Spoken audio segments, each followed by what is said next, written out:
వేదికను అలంకరించినటువంటి శ్రీ శ్రీ శ్రీ మాతా శివానంద సరస్వతి మాతాజీ పాదపద్మాలకు నమస్కరించుకుంటూ ఈనాటి అయోధ్య నగర్ బస్తీలో ఏర్పాటు చేసినటువంటి హిందూ సమ్మేళనానికి ముఖ్య వక్తగా విచ్చేసినటువంటి తనికెళ్ల సత్య రవికుమార్ గారికి, అలాగే విశ్వ హిందూ పరిషత్ కేంద్రీయ కార్యకారిణి సభ్యులు పెద్దలు మాకందరికీ గురు సమానులు రాఘవులు గారికి, అలాగే శ్రీనివాస్ గారికి, రామచంద్రరావు గారికి, శరత్చంద్ర గారికి, ఇక్కడికి విచ్చేసినటువంటి హిందూ బంధువులందరికీ కూడా ముందుగా నా నమస్కారాలు.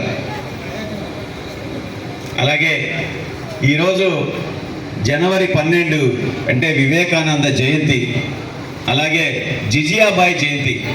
ఈ సందర్భంగా అందరికీ కూడా వివేకానంద జయంతి శుభాకాంక్షలు, అలాగే జిజియాబాయి జయంతి శుభాకాంక్షలు. వివేకానందుడి పేరు చెప్పగానే చాలామందికి ఆత్మవిశ్వాసం మనసులోంచి ఉప్పొంగుకుంటూ వస్తుంది.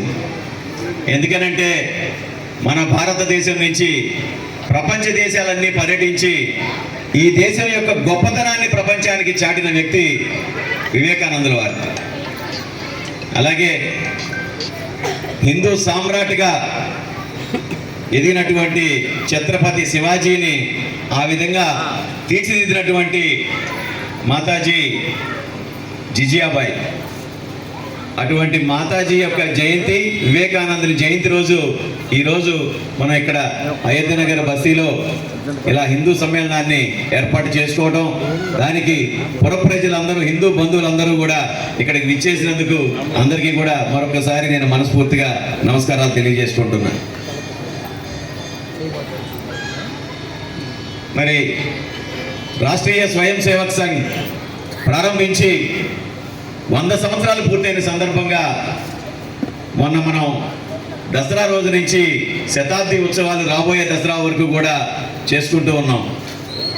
మరి ఈ 100 సంవత్సరాల్లో రాష్ట్రీయ స్వయం సేవక్ సంఘ్ ఏ ఆశయం కోసం ఏ కార్యక్రమాల్లో ఉంది, రాబోయే రోజుల్లో మనం ఏం చేయాలి అనే విషయాలు కూడా మనకి ఇంకా పెద్దలు తెలియజేస్తారు.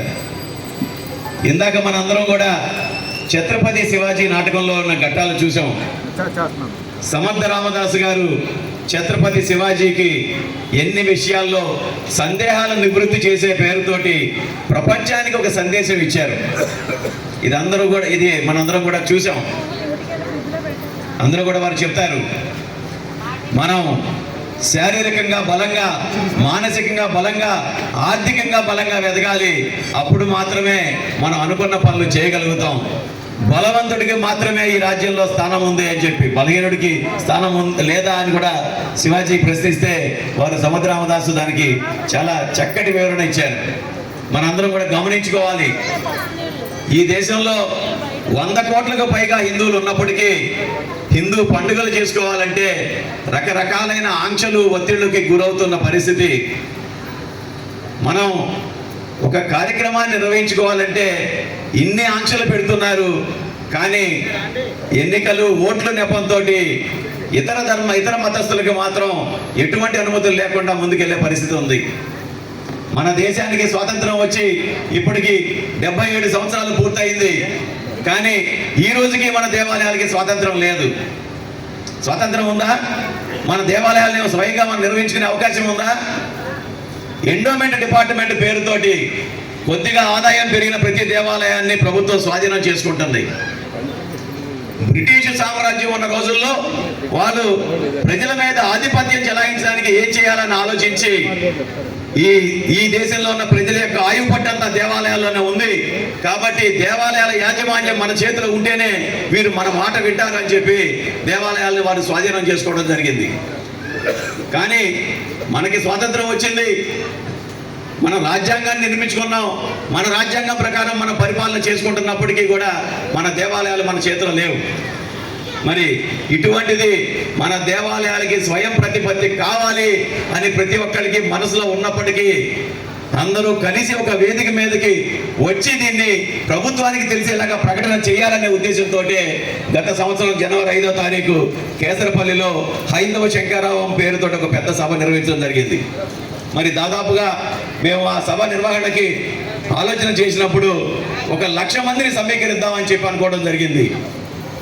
కానీ పిలుపు ఇచ్చిన తర్వాత స్వచ్ఛందంగా రాష్ట్రంలో ఉన్న 26 జిల్లాల నుంచి 672 మండలాల నుంచి 11,500 గ్రామాల నుంచి సుమారుగా 6 లక్షల మంది ప్రజలు తరలివచ్చారు. అంటే రాష్ట్రంలో ఉన్న ప్రతి ఒక్క హిందూకి బలంగా ఉంది, మన దేవాలయాల్ని మనమే నడుపుకోవాలి, ఆదర్శవంతంగా నడుపుకోగలిగిన సామర్థ్యం మనకి ఉంది. చాలామంది సందేహిస్తూ ఉంటారు, ఎండోమెంట్ డిపార్ట్మెంట్ అంటే ప్రభుత్వం చేతిలో ఉంది, ప్రభుత్వం దగ్గర చాలా యంత్రాంగం ఉంది కాబట్టి వాళ్ళు నిర్వహించగలరు, మన చేతిలోకి వస్తే నిర్వహించగలమా అని. ఈరోజు ఎండోమెంట్ డిపార్ట్మెంట్ చేతిలో ఉన్న దేవాలయాలన్నీ ఎండోమెంట్ డిపార్ట్మెంట్ నిర్మించిన దేవాలయాలు కాదు. ఈ విషయం మనం గుర్తుపెట్టుకోవాలి. హిందూ సమాజం నిర్మించుకున్న దేవాలయాలని డిపార్ట్మెంట్ స్వాధీనం చేసుకుంది.